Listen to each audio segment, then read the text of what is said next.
Good morning and welcome to NIQ's third quarter 2025 earnings conference call. All lines have been placed on mute to prevent any background noise. After the speaker's remarks, there will be a question-and-answer session. With that, I'd like to turn the call over to Will Lyons, Head of Investor Relations. Please go ahead. Thank you. Good morning, everyone, and welcome to NIQ's third quarter 2025 earnings call. Joining me today are CEO Jim Peck, COO Tracy Massey, and CFO Mike Burwell. Following Jim and Mike's prepared remarks, Jim, Tracy, and Mike will take your Q&A. As a reminder, our remarks today will include forward-looking statements. Actual results may differ materially from those contemplated by these forward-looking statements. Factors that could cause these results to differ materially are set forth in today's earnings press release. Any forward-looking statements that we make on this call are based on our assumptions as of today, and we undertake no obligation to update these statements as a result of new information or future events.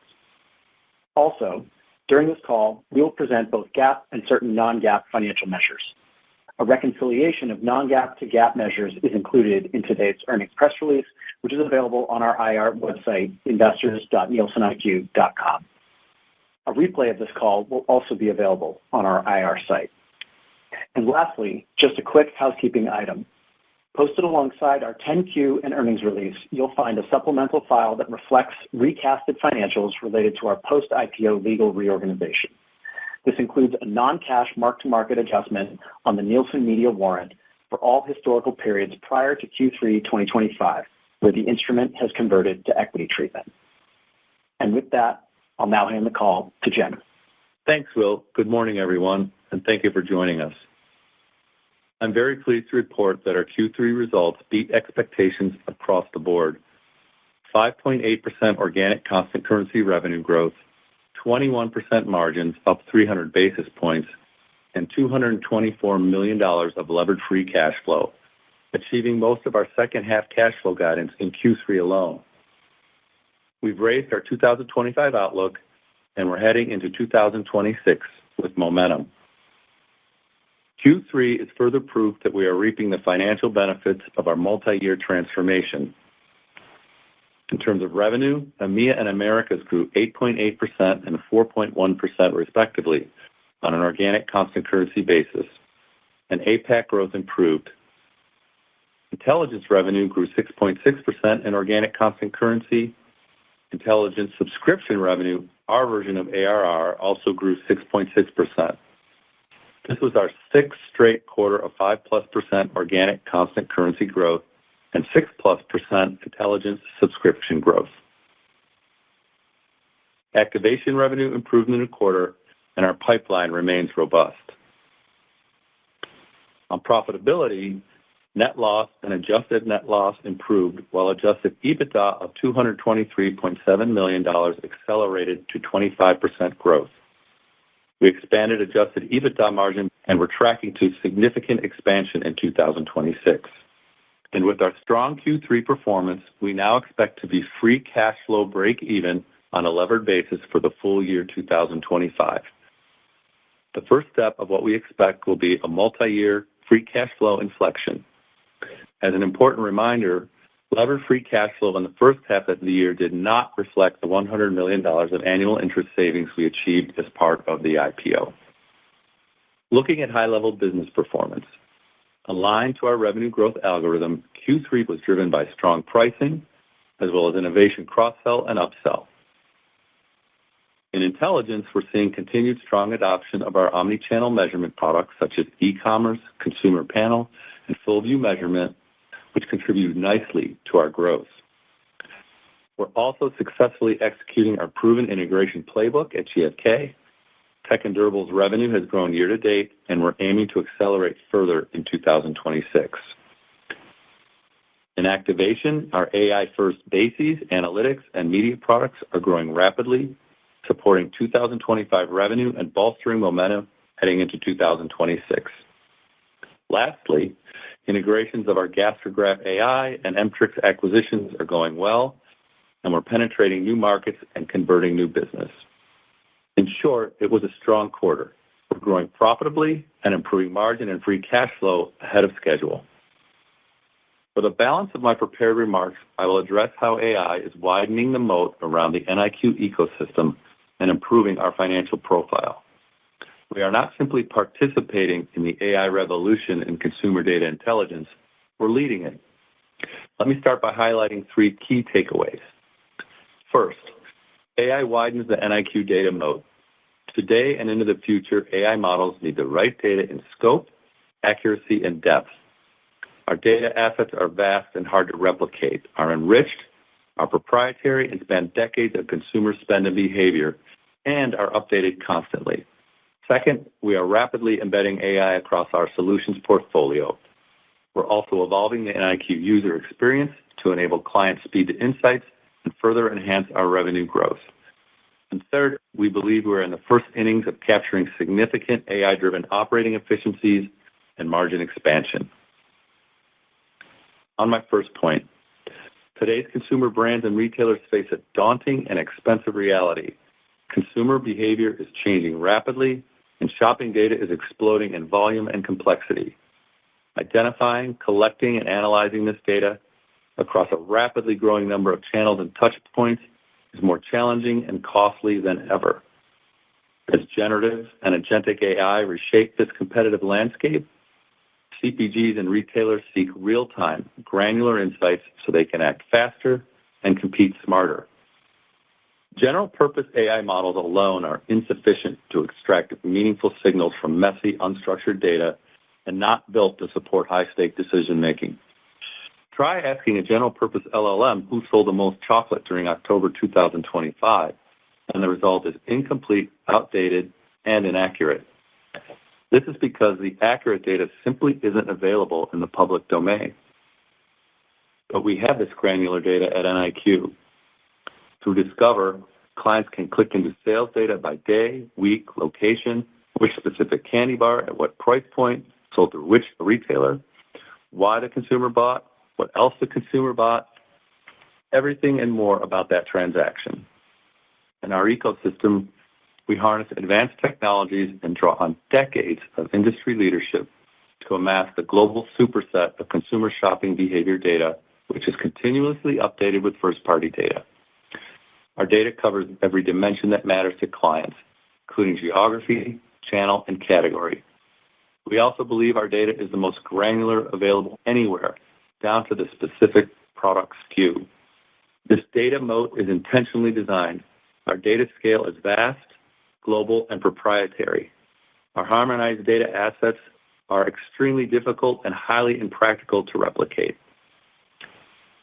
We ingest retail point-of-sale data from thousands of retail chains in over 90 markets, and our robust industry reputation for data stewardship facilitates these exchanges. In traditional trade retail, our extensive network of field auditors and digitized collection methods enable us to cover consumer purchases with less technology-forward retailers in key developing markets, a feat unmatched by others. We also believe we have the most comprehensive digital commerce assets, offering the most detailed view of the digital marketplaces as well as the largest global e-receipt consumer panel. In fact, panels are a key area of focus and differentiation for us. We have collected decades of consumer shopping data from our panels, and we're investing to expand our panel footprint. By pairing the what the consumer bought from our leading measurement data with the why from our robust panel data, we are uniquely able to deliver clients the full view of consumer shopping behavior globally. In addition to the massive amounts of data we ingest, it's the rich data that we create that further enhances our moat.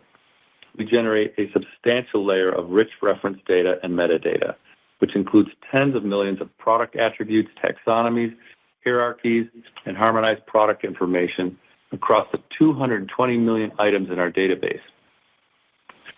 This includes brand, category, size, ingredients, packaging type, and more. Our rich layer of descriptive data enables NIQ to organize, analyze, and compare products at a granular level, making it possible for clients to uncover trends, benchmark performance, and make smarter decisions faster. Which brings me to my second point, how our solutions drive clients' speed to insights and unlock new growth. NIQ data and insights power mission-critical client decisions across their enterprise, and our clients are leaning in. By Q3, users on our Discover platform grew 9%. Total data points consumed grew 29%, and the average monthly data consumed grew 39% versus last year. As clients increasingly rely on our data and insights, we're leveraging AI to deliver deep value. For example, NIQ is our proprietary AI engine, which we purpose-trained on our 160 petabytes of global consumer and retail data. Unlike generic large language models, NIQ understands the nuances of consumer shopping. This enables 10 to 12 times faster data processing than general-purpose LLMs and with near-perfect categorization accuracy. NIQ isn't just automation. It's NIQ intelligence at scale, delivering real-time insights with unmatched precision and speed. Developed with partners like Microsoft, Snowflake, Google, and Intel, NIQ is also the backbone of our AI-powered product suite, driving innovation across intelligence and activation products. We're building tools to transform how our clients make decisions, from predicting winning product concepts in minutes to generating automated KPI narratives. NIQ's integration into our ecosystem ensures that every insight is grounded in the most granular, harmonized data available, giving NIQ a defensible edge in the market. And from this strong foundation, we're rapidly evolving our AI solutions. For example, version 1 of our GenAI Copilot, Ask Arthur, has accelerated speed to insights by 40% across our omnichannel measurement and consumer panel data.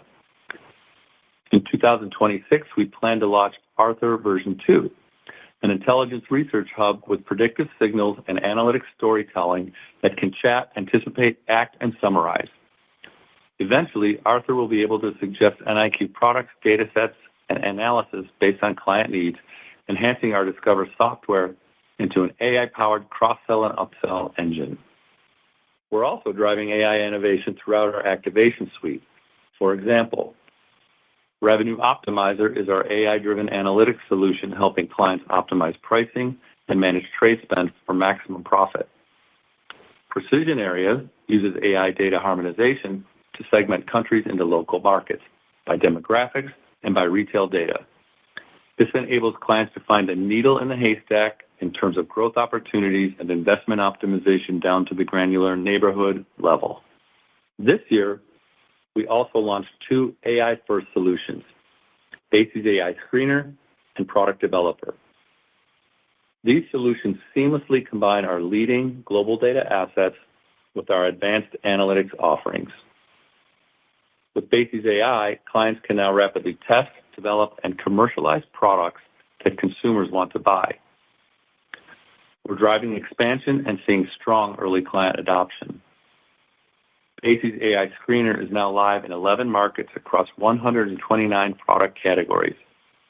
Client feedback has been overwhelmingly positive, and we've added 18 large clients since launch. With Bases AI Product Developer, 31 clients, including our largest CPG clients to SMB, tested 500 product concepts in Q3 alone. Unilever reported a 65% reduction in product development time, stronger innovation success rates, and accelerated speed to market, launching products up to 6 months sooner compared to traditional testing methods. And as showcased in our IPO roadshow, Brown-Forman used Bases AI to identify a winning Jack and Coke formulation, adapt it for new markets, and plan future line extensions.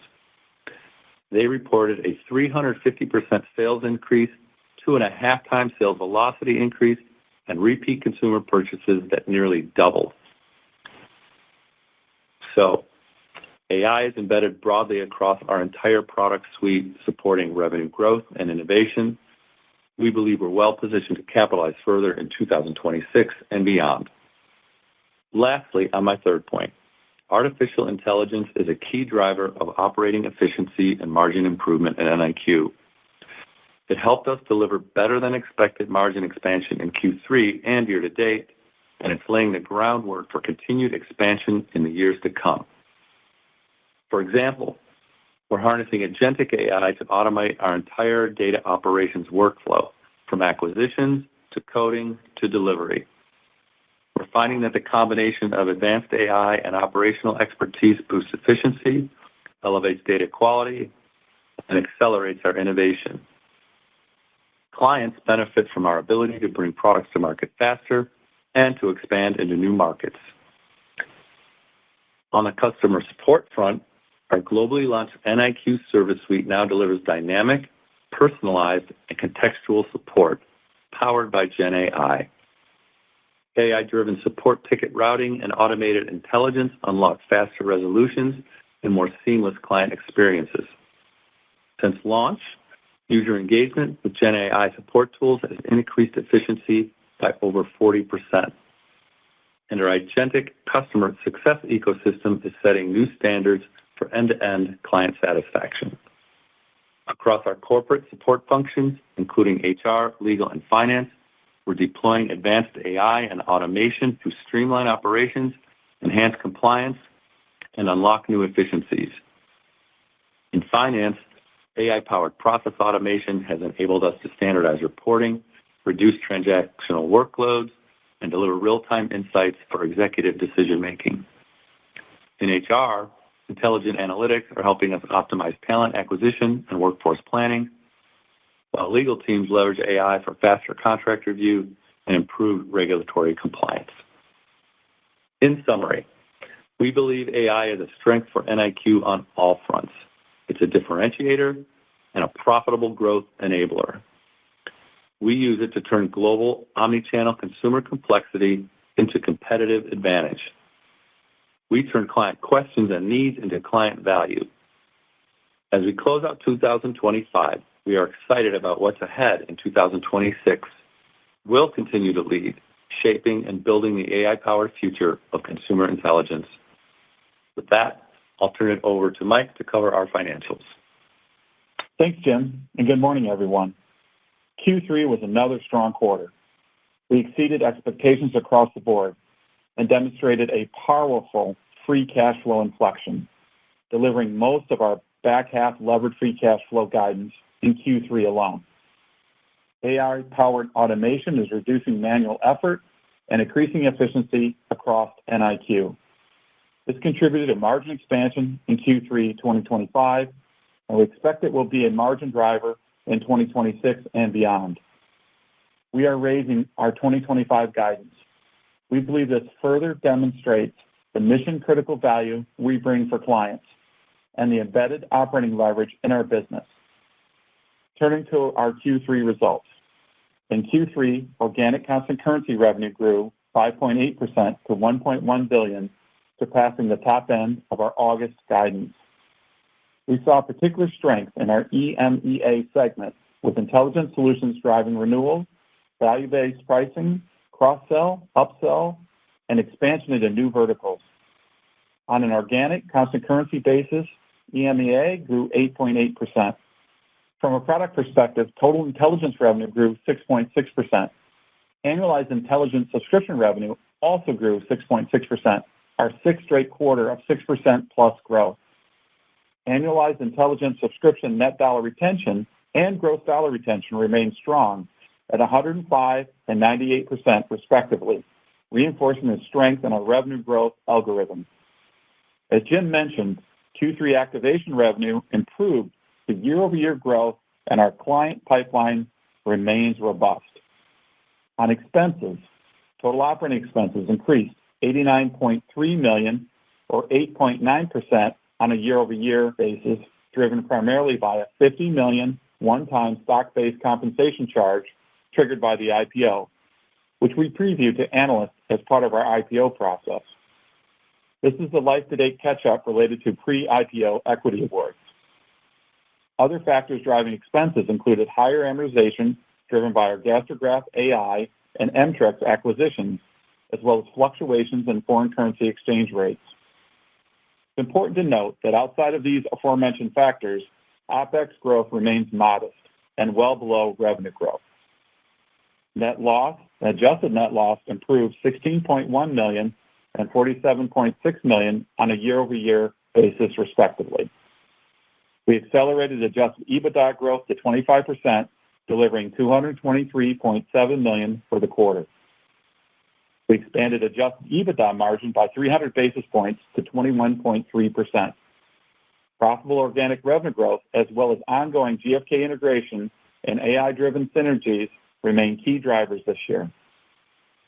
Importantly, we remain firmly on track towards our midterm margin target of mid-20% that we shared during our IPO roadshow.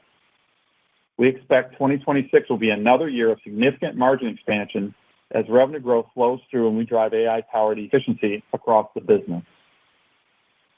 Turning to free cash flow. We delivered $224.4 million of leveraged free cash flow, achieving most of our back half 2025 guidance in Q3 alone. This is driven by higher adjusted EBITDA, lower interest expense, a significantly improved net working capital as we improved DSOs by 7 days compared to Q2, well ahead of schedule versus our August guidance. I'll also note that Q3 working capital benefited from a vendor payment that we accelerated in Q2 in exchange for more favorable contract terms moving forward. For a better than expected Q3, we're raising full year 2025 leverage free cash flow guidance to break even. This is an exciting inflection point for our business as we continue to improve and progress towards our steady state profile in the coming years. Up $20 million from our previous guidance midpoint, full year break even implies a $225 million improvement versus 2024. It also implies $280 million of leverage free cash flow in the second half of 2025, which is above the high end of our prior $245 million to $275 million range.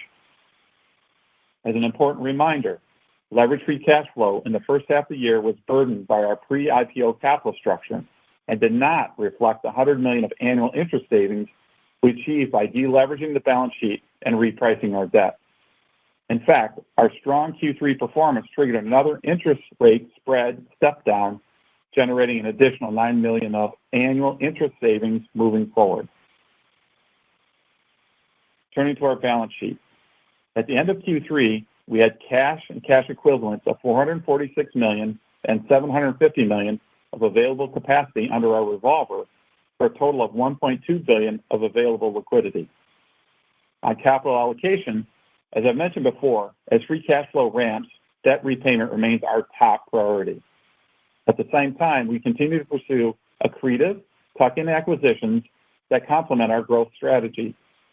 We are confident that our inflecting free cash flow and strong liquidity position enables us to simultaneously achieve our financial priorities. Now turning to our increased guidance. Based on our strong Q3 performance and favorable business dynamics, we're setting Q4 guidance ahead of what was implied at our August call. We now expect reported revenue growth of approximately 7 to 7.3%, organic constant currency revenue growth of approximately 5 to 5.3%, and adjusted EBITDA growth of approximately 25 to 26%. This implies adjusted EBITDA margin nearing 25%, or 360 basis points of expansion on a year-over-year basis. On free cash flow, we now expect to deliver positive $55 to $60 million for the quarter. This implies that for the full year of 2025, we expect reported revenue growth of approximately 5.1 to 5.2%, organic constant currency revenue growth of approximately 5.5 to 5.6%, adjusted EBITDA growth of approximately 22 to 23%. This implies adjusted EBITDA margin nearing 22%, or 300 basis points of expansion on a year-over-year basis. And our expectation for break-even leverage free cash flow is a $20 million improvement versus the midpoint of our previously stated range. I'll note that margin expansion has exceeded our expectations in recent quarters. We attribute this outperformance to AI-driven operating efficiencies, including as part of our ongoing GfK integration. Heading into 2026, we're actively identifying additional AI-driven operational efficiencies across the business. In summary, it was a strong Q3, and we're excited about what's ahead. We're focused on closing out a strong 2025. We're in the midst of finalizing our plans for 2026, which we expect to be another year of mid-single-digit growth, strong margin expansion, and significantly increased free cash flow generation. We intend to provide more details on our Q4 and year-end earnings call, tentatively scheduled or late February. Operator, we're ready to open the call for Q&A. Thank you. We will now begin the question and answer session. If you have dialed in and would like to ask a question, please press star 1 on your telephone keypad to raise your hand and join the queue. If you would like to withdraw your question, simply press star 1 again. We ask that you please limit yourself to one question and one follow-up to allow everyone an opportunity to ask a question. We'll take our first question from Alexander Hess at J.P. Morgan. Good morning, Jim. Good morning, Tracy. Good morning, Mike. NIQ exceeded its guidance at a morning. NIQ exceeded its guidance at a time when many of your CPG clients have been paring back their expectations for their calendar years or fiscal years, at least those that we follow. Can you walk us through the general trajectory of your clients' wallets, so trade, R&D, marketing, sort of that wallet that you're able to capture a share of, and then what you guys are doing that's specifically increasing your share of wallet, which feels like sort of where you're at and what the trajectory is right now. Thank you. Yeah. Great question. It lets us explore a lot of questions that a lot of other folks might have. And I'll start off by saying, as you know, whether things are going really well or things aren't going so well for our clients, they really need our mission-critical services. So in good times, they need us more for innovation. Maybe in bad times, they need more to help them understand where they want to spend their money and where they're going to get the most bang for the buck. And that's holding true right now. And of course, we have a lot of new innovations that are part of our growth strategy that are increasing our share of our clients' wallets as they're on their own journey for growth. And so, as you know, Tracy worked at one of the biggest manufacturers in the world, and I'm going to turn it over to her to give her perspective from kind of a client's perspective. Yeah, our clients are in different places. Some of them are really driving innovative solutions. So if you look at the market and performance of our clients, the ones that are winning, that have the best innovation, are the ones that are partnering with us with our Basis AI Screener or our Basis Product Developer. We're helping them get much quicker to market with their innovation with some of our new AI products. But also, then we're able to help them with their innovation. If it's working, then where to double down, increase your advertising, increase your trade. If it's not working, where to pare back and where to move your money around. So whether you're growing or you're struggling, we're absolutely critical to them across all their decisions. If I look at our top customers, 8 of our top 14 customers are growing mid to high single digit, some of them in double digit. Some of them are are struggling a little bit more where they've had, and we've talked about this before, where they've got internal changes, like they've changed their CEO, or they've got restructurings, or they've got divestitures. They tend to double down internally for a few months, and then they pick their heads back up. So we're seeing really good momentum with our clients as they get coming out of some of these internal changes. We expect to see even better performance from some of them that are picking their heads up now and looking at where they can drive innovation and growth. But what you have to remember with these CPG clients, the ones that are growing are the ones that are winning. So they're all looking for our help to maximize their growth performance. That's where they get the ROI from their spend with us. Great. Thank you. That's all from us today. Thank you. We'll move next to Manav Patnaik at Barclays. Thank you. Good morning. Jim, I appreciate all the detail on the AI debate. I think that was really important and helpful. I just had a follow-up in terms of, can you talk about the data acquisition that you get? And, I guess the debate is how much of that data do you buy that somebody else can buy and how much you collect yourself? I know you alluded to adding, your context around it, but I was just hoping you could address that, where the data comes from question. Yeah. So we, as you know, we get data from literally thousands and thousands and thousands and thousands of sources. And some of it, I'm not going to give you a percentage of anything, actually. And part of the moat around our business, which I think is what you're really asking me, is that to collect that amount of data is really quite improbable, I think, for someone to try and do that the way we do it. But that's a chunk we get from retailers. And then we get another massive amount of data from going into a huge network of people going into stores in the traditional trade and actually having to, by the way, using AI-empowered technology, going in and understanding what's selling in India, what's selling in different parts of Latin America, what's selling in different parts of Asia Pac. And then on top of that, of course, we have some of the biggest consumer panels in the world delivering us all their e-receipts, telling us who they are demographically. And we collect that massive amount of information every day, every second of every day, and add it to our database. That data is often very messy.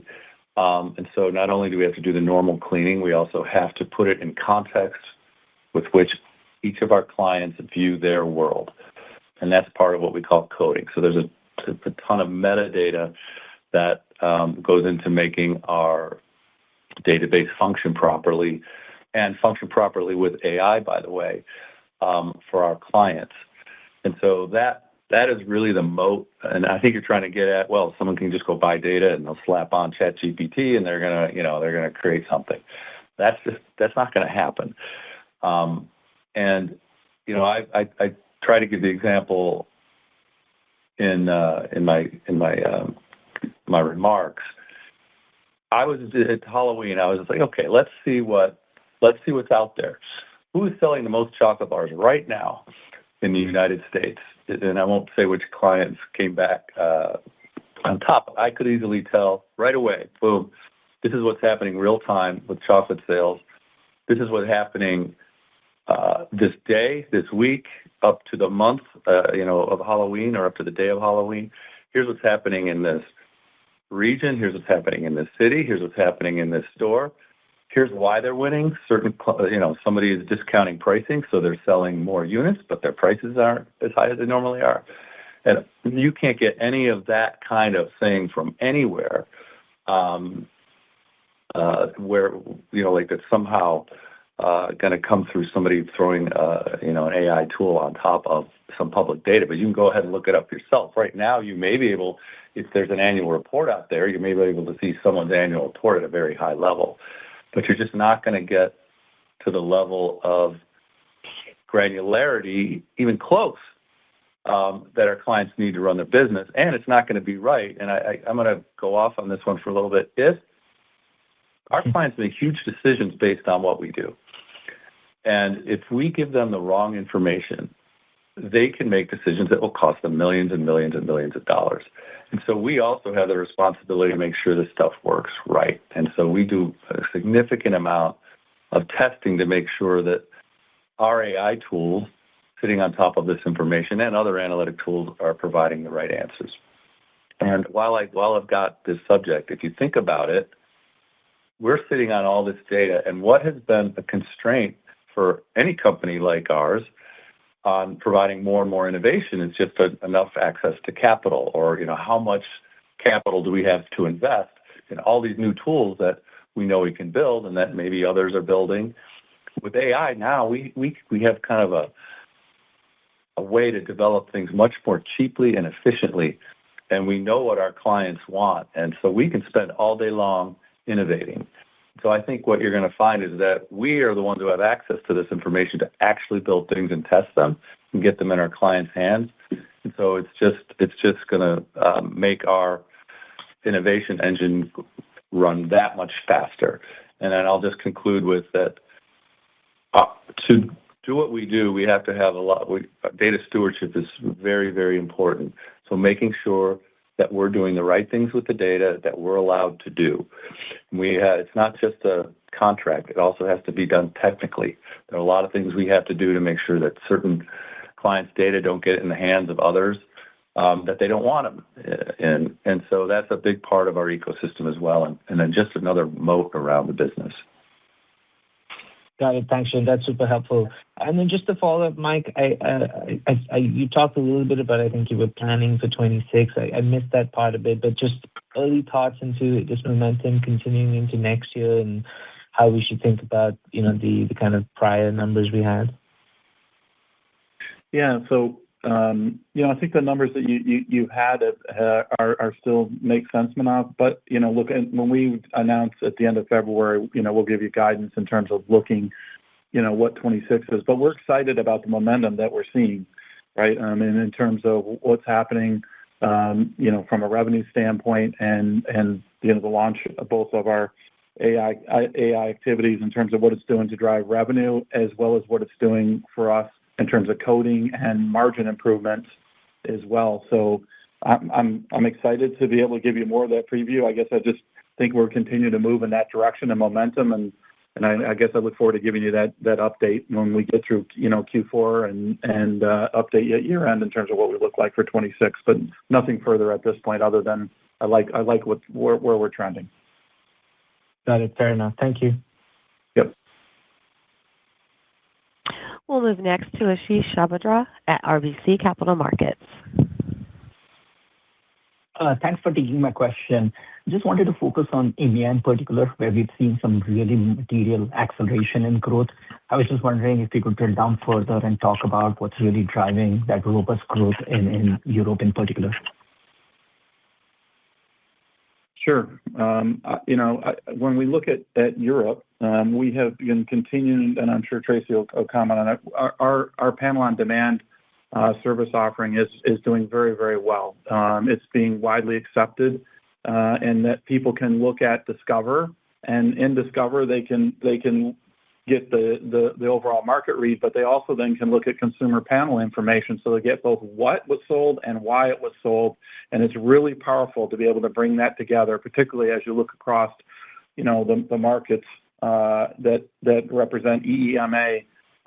It's been very, very well received. But Tracy, maybe, I don't know, you want to comment on that? Yeah, sure. There's two big impacts in our EMEA region. Firstly, it's where our GfK acquisition was the biggest, the tech and durables part of our business. If you remember, we acquired that in 2023. It was a bit of a drag on our growth in 2024, and we've been able to turn that around this year. So that's a big part of their growth as that large business turns around. But also, like Mike said, the consumer panel business growing over 20% in EMEA. And that's really a result of this panel on demand. If you remember, when we acquired the GfK business, we had to divest our panels in Europe, and we weren't allowed to compete against YouGov until Q4 of last year. So we've seen a massive acceleration once we've been able to compete in consumer panel. We built our own panels and significantly increased the size. And we've seen many, many takeaways in that part of the world as we've done that. And the main reason, like Mike says, is because we've got panel on demand. You can see measurement, which is our RMS solution, which tells you what happened, and you can see why it happened, which is our panel solution. You can see it in one place. If you don't buy, we're the only people that can do it in one place. So I'll give you an example. One of our clients had some out of stocks on one of their chocolate products, and they saw their sales go down. They were able to see that in our measurement business. And then when they looked at why that happened, not only did they find that their sales went down because they were out of stock, but when they came back in stock, customers had switched, they'd switched to other brands, and they'd had an impact on penetration and loyalty. They can see all of that on one platform. You can't get that if you're with anybody else, because you've got measurement in one platform, panel in another, and you've got to go in and out of systems, and you've got to try and work out what's going on. We're winning a ton of business in EMEA in particular because we can put both in one place. And in particular, that panel business is really picking up. A lot of our RMS clients getting more efficient too, because if you can buy from one supplier, that's a cost saving. So not only are they getting better information and being more efficient internally, they're more efficient on their spend because they're moving the second part of that business, the panel business, to us and having both together. That's great color. And then maybe just on the activation side, again, we've seen some improvement there as we in the third quarter, but fourth quarter tends to be the seasonally stronger quarter for activation. I was just wondering the kind of visibility that you have for activation revenue in the fourth quarter. Obviously, your fourth quarter guidance was really strong, but any incremental color on the activation side? Thanks. Yeah, we see strong momentum for our activation business quite often in Q4. Clients are trying to spend their budget. I know that sounds crazy, but they've got budget. They will spend it in the fourth quarter. They know where their business is going. They know what they can and can't spend. So we have very good visibility into our pipeline. Feeling good about that activation business. It picked up in growth in Q3, up against some very tough comps last year. We had a very strong activation comps in Q2 and Q3 of last year, and we expect to see a good Q4 on that activation side. That's great color. Thank you very much. We'll take our next question from Andrew Nicholas at William Blair. Hi, good morning. This is Tom Rashon for Andrew Nicholas. Morning. Thanks for taking my call. I was wondering if you could provide color on your pipeline in the fourth quarter and exiting the year across intelligence and activation, and just kind of the visibility you have into both as well.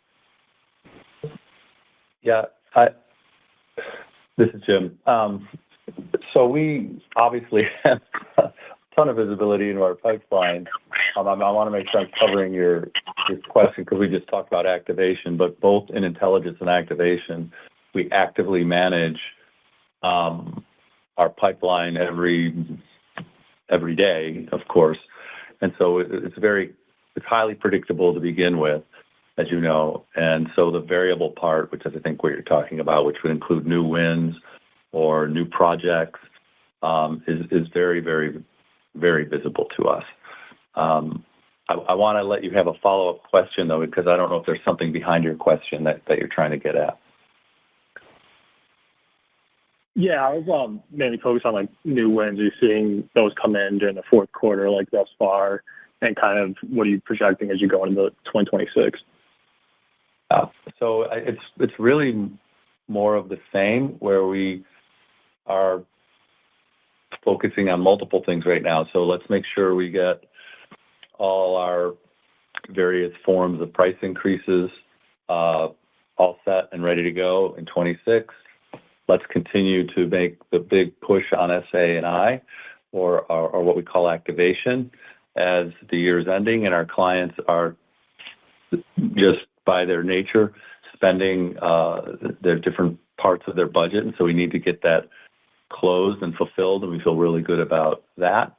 And then, of course, just continuously as contracts come up with our clients looking for new wins and looking to penetrate with our different innovation projects or different new product capabilities.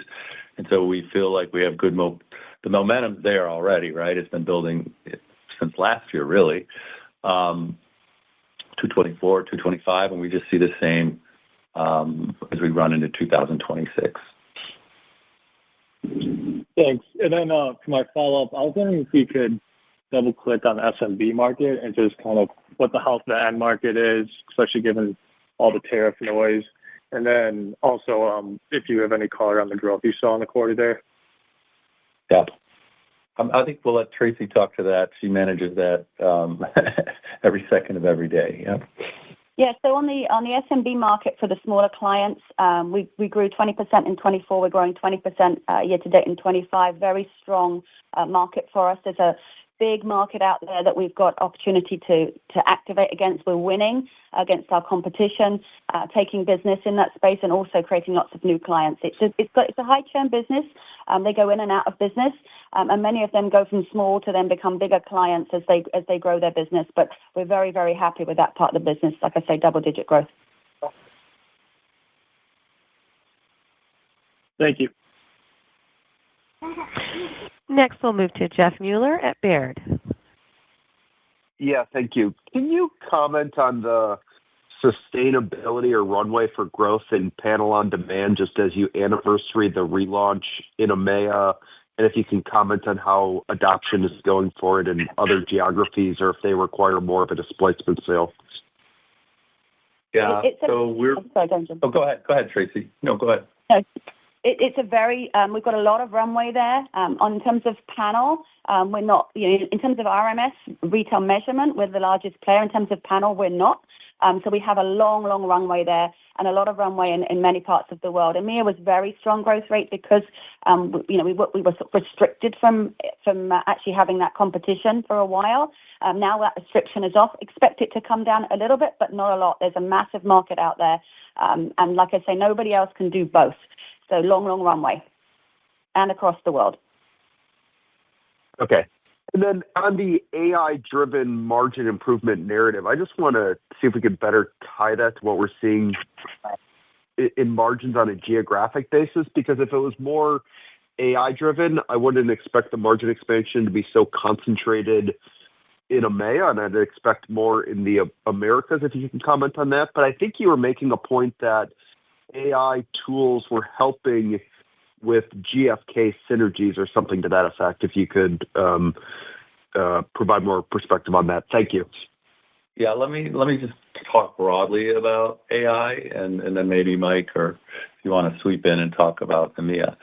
So you don't have to look hard at our company to know that AI applies. We're a data company. So everything from collecting the information with, for the people out in traditional trade, just helping them know where to go when they get in a store, helping them know what to look for, doing recognition, and it's just going to keep getting better and better and better at doing that. And so that's not only enabling efficiencies, but that's enabling better collection, right? And so that you're going to find that helps us in areas that are emerging markets. But AI also applies in how we code the data and how we prepare it to go online, and that's some of our biggest costs. And just like any other company, we are using AI to get more efficient in HR, to get more efficient in finance, to get more efficient in legal, and all our support groups. And of course, we're using AI to get much more efficiency in our let's call it coding, so actually writing code, software code. So you're seeing the beginning of that in our margin expansion. And as we run into next year, I think you're going to see even more. If I could foreshadow that, you're going to see even more expansion as we've, I think even in the last 6 months, had further epiphanies on how we can use AI to get more efficient in everything we do. So we're feeling very much on our front foot with understanding how to make it work, and every one of the people who report into me is becoming very, very, or has become very, very AI proficient in how to lead it and then how to generate results from it. And so it's something we're focusing on quite a bit, and I think you're going to see it in our results, and you're already seeing it in our results. And maybe, Jim, just to add to your comment, when you think about the GfK business, and we've been focused on that integration, the largest piece of that historical business is an EMEA, and a big part of margin improvement has been the integration that's been going on. So that's the driver of why you're seeing that margin being driven. And equally, just to repeat back pile on what Jim said, and when you look at our operations and we're doing coding more efficiently, and what's that meaning for us in terms of margin, and using AI to assist us in terms of coding as well as customer success, as we continue to become more and more AI driven in our customer success support, all of those are becoming operating efficiencies that are flowing through in terms of margin. Thank you both. Thank you. We'll move to our next question from Wahid Amin at Bank of America. Hi, good morning. Good morning. Jim, in your prepared remarks, I think you mentioned strong pricing and up or cross-sell within the quarter. Is there anything in particular that contributed more in this quarter, or region specific? I think last quarter was called out a bit, but any commentary there would be helpful. Yeah, so as I'm going to repeat our revenue algorithm, and so the pricing just is consistent, right? And that roughly equates to about 2.5% of our growth. And then the new capabilities, or what we call innovation, contributes roughly 2.5%, and that's where you get your cross-sell, upsell balanced across those initiatives. I think we would note that e-com and our consumer panels with panel on demand are especially strong and continue to contribute, but those also have a long runway for growth. And then our SMB is, again, it's like a machine. It's a steady drumbeat of establishing new clients, more like with telephonic sales, if you know what I mean. And so we have more of a machine there. We know who all the new entrants into the market are, and so we're able to identify them, tell them how we can create value. We already know how we're creating value, and so that's just a steady drumbeat. And so that algorithm continues to march on, and will continue to march on every month and every quarter. Got it. And then on a region specific, Americas has sort of come down a bit on organic growth. I know that it faces difficult comps, but is there anything you're seeing from a client perspective where you're a bit more confident on the go-forward basis of that region? Yeah, so the biggest reason is the comp. So in Q3 last year, we grew 9% in the Americas. So the biggest reason for the slight deceleration was just that comp year on year. It's an easier comp in Q4. We're not seeing anything specific related to clients. That part of the business is also very strong. I would say some of the launches happened a little bit later. So we recently launched our panel on demand in the US later than we launched in Europe. So that big Omni Shopper panel, we moved to 500,000 consumers. That was only recently launched in the US. So I expect to see an acceleration as we go into Q4 and into next year as that product really takes hold. And people see the benefit of that much larger panel because it's a massive difference. You can get much more granular in your understanding of the consumer, where they live, what they're doing, the bigger your panel is. So expect to see that continue, but nothing out of the ordinary. Seeing good pickup of our new solutions on full view measurement, whether that be e-com or our Costco and Amazon reads. We're starting to see some really nice momentum there, and in particular, momentum on the activation side of the business with Basi's Innovation AI Screener. Got it. Thank you. We'll go next to Shlomo Rosenbaum at Stifel. Hi, thank you very much for taking my questions. Hi, Shlomo. Thank you. I just want to start out a little bit, just getting a little bit more granular, if you could, on the status of the GfK integration. It looks like the top line growth is really moving in the right direction, which is frankly usually the hardest part. Could you talk a little bit about what's going on in terms of the operational side and margins? How much of the margin expansion is because you're outperforming the top line versus the efficiencies you were trying to get, and where are you operationally? There was just also like a comment about the integration driving a higher ARDSO over there. Maybe you can kind of talk about that as well, and then I'll have a follow-up. Hey, sure, Shlomo. Maybe I'll start off here. When you think about it from a revenue standpoint, you may remember when we talked about it at the IPO timeframe, we said that the strategy was going to be rinse, repeat, similar to what we had done with NIQ. And we knew the playbook, and we were going to continue to execute it. And Tracy alluded to it in her comments, and that that's a playbook we've been running. We've gotten discipline around our service offering, discipline around our contracting process, and making sure we're exceeding clients' expectations overall, and making sure pricing is flowing through the same algorithm that Jim commented on. When you think about it in terms of price, what we're doing in terms of end markets and what we're doing across sell and upsell activities, that algorithm is in place and operating and driving top line for the legacy GfK business. Look, I look at it, roughly a couple hundred basis points in terms of being driven through that. When you look at it from the back office side, it really feels good as the back office is getting principally done. Ops is going to be complete through next year, and we're continuing to drive margin through that. So I think about half of that margin improvement that you're seeing from us is coming through the GfK integration.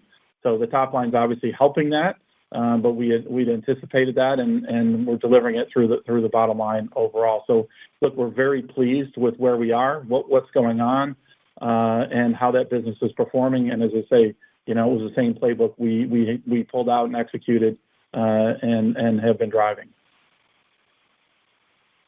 Okay.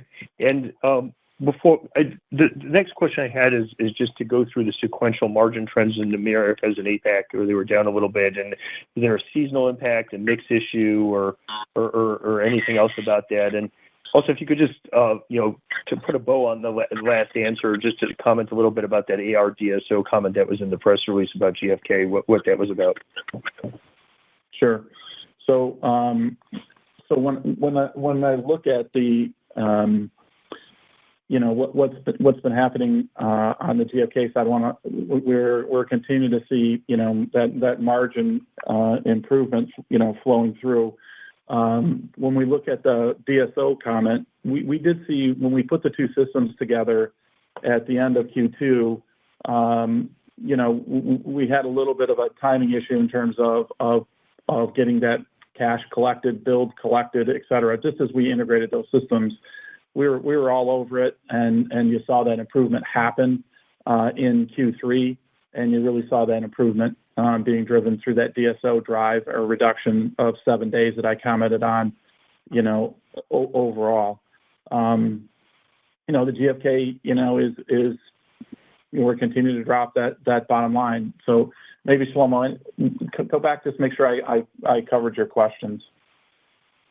Yeah, just on that GfK one, there was just some kind of comment about DSO going up a little bit on GfK. That was the only thing I was just wondering if there's some kind of lag that's still going on. That was a Q2, and really, not at all. When Okay. Only seen working capital, as you're seeing it in the numbers, really flow through in a very, very positive fashion. Okay. So then we're fine on that. And then if you could just finish up on the sequential margin trends on the Americas and APAC, Yeah. and if it's seasonal mix or something else.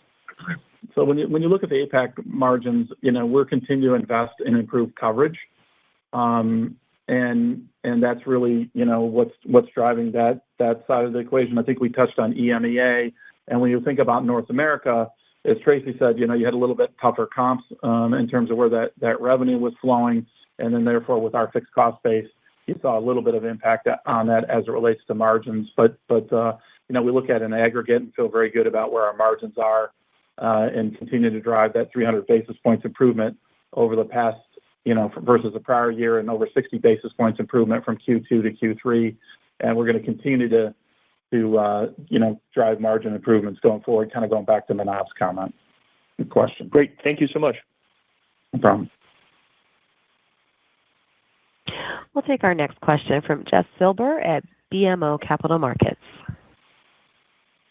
Thanks so much. I know it's late. I'll just ask one. I hate to nitpick here, but when looking at gross margins, you didn't have a lot of gross margin expansion on a year-over-year basis, and we've seen that play out in prior quarters. Was there anything specifically going on this past quarter in terms of mix or anything else?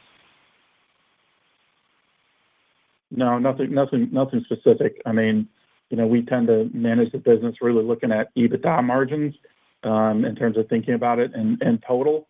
But there's nothing that I would call out or, that was unusual, Jeff, to make sure to call out to you. No. Okay, great. Thanks so much. No problem. Thanks for the question. And we'll move next to Jason Haas at Wells Fargo. Hey, good morning, and thanks for taking my questions. The fourth quarter guidance does imply a decel on an organic basis from 3Q to 4Q, despite the compares getting easier. Your commentary sounds pretty positive on how the business is trending, so I was just curious if there's any factors to think about that could be driving that decel in 4Q. Yeah, so we're, as you know from the last quarter's guidance, right? And as in my opening remarks, we are very confident in our growth algorithm, and we're really going to stick to that as we're kind of training the company and training ourselves to hit the targets that, or beat the targets that we're giving out. And so there's nothing systemic or something like that you're looking for that we can, that you would associate with a slowdown. And as you know, we're fairly conservative here, and I think as a new company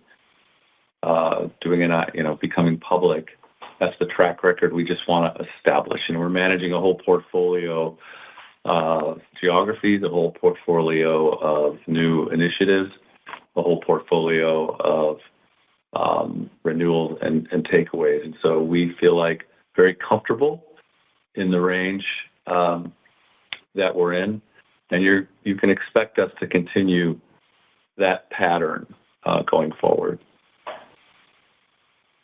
Okay, that's great. That's very helpful. Thank you. And then as a follow-up, Thank you. in the prepared remarks, you did. Yes, sorry, thanks.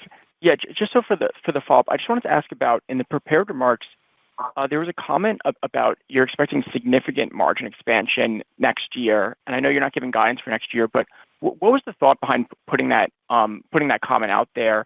Are you trying to say that there's not any sort of like one-time benefits in the margins this year, and therefore this is the right run rate, or like, yeah, what was the genesis behind that comment? And if you can't like talk to next year, maybe you could just unpack like this year's margin so we know what's one time, what isn't.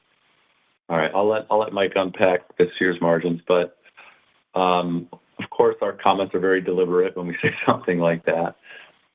Between continued synergies that we're going to get from the GfK integration, which will manifest next year, and continued just good operating efficiencies, we are going to see AI starting to contribute now, but it's going to continue to accelerate. And we're very confident in the things that we're doing. They're going to allow that to happen, and we'll be able to talk more about that, of course, next year when we're on this same call. Mike, do you want to talk about? Yeah, Jim, just to add to your comments.